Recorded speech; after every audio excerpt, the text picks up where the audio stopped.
A couple of weeks ago I looked at Cat Quest 1 in preparation for the upcoming release of Cat Quest 3, and today we're going to be looking at the game's sequel, aptly named Cat Quest 2. Much like with the last game, Cat Quest was developed by the Gentle Bros and published by P-Cube, and Cat Quest 2 was released in 2019 for mobile devices, PlayStation 4, Xbox One, PC and Nintendo Switch. On release, Cat Quest 2 received really positive reviews, and at the time of recording the game currently sits at a 10 out of 10 on Steam. Cat Quest 2 follows two kings who are trying to work together to reclaim their kingdoms from two tyrants, and in the game you take control of both a cat and, newly for the series, a dog. As a result of playing both animals, you get to explore both Felingard. This time it has been newly redesigned from the first game, and you also get to explore the Lupus Empire. Felingard is more of the grassy type area that you saw in the first game, and the Lupus Empire is kind of a more deserty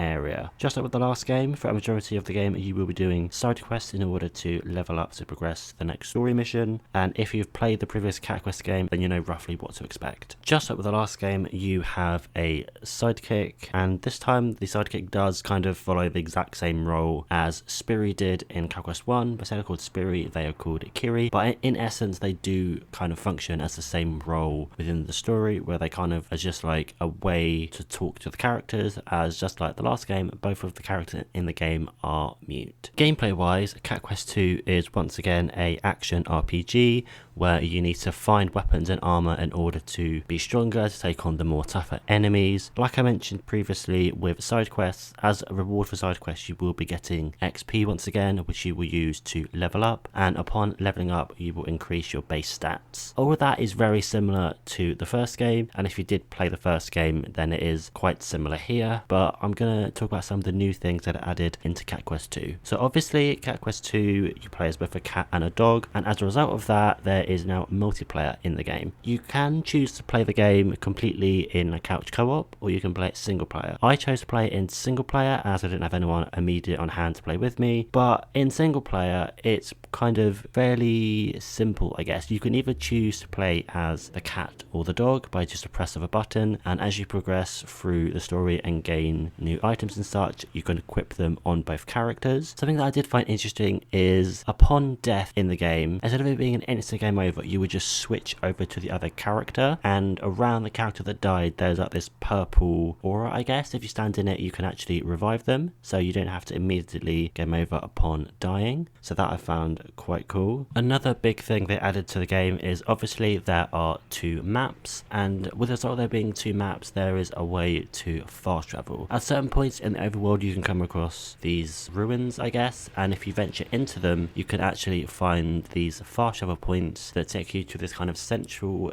temple area, and from that you can choose which part of the world you want to teleport to, so that makes getting around the world a hell of a lot faster. The last new addition I want to talk about isn't like a massive thing, but it's something that I found was a great improvement over the first game, and that is the fact that you can actually upgrade the weapon and armor that you find. If you played the previous game you would know that the only way you could upgrade your armor was to find the same item in a chest, and that way it would increase the level of the item. But in Cat Quest 2 you can actually just pay the gold you find to upgrade the item or weapon you have, which I think is a much better way of doing it. From a presentation perspective, graphically the game is very similar to Cat Quest 1, but in terms of the small minutiae of things, there are certain improvements this game has made, such as the menus are much more cleaner looking and they're just more streamlined, and you can tell that when developing the game they had more of the consoles in mind rather than the mobile devices. So those are my thoughts on Cat Quest 2. If you end up liking this video please leave a like and subscribe, and in a couple of weeks I will be looking at Cat Quest 3 shortly after that game releases, so subscribe if you don't want to miss that. But thank you so much for watching, and I will see you next time.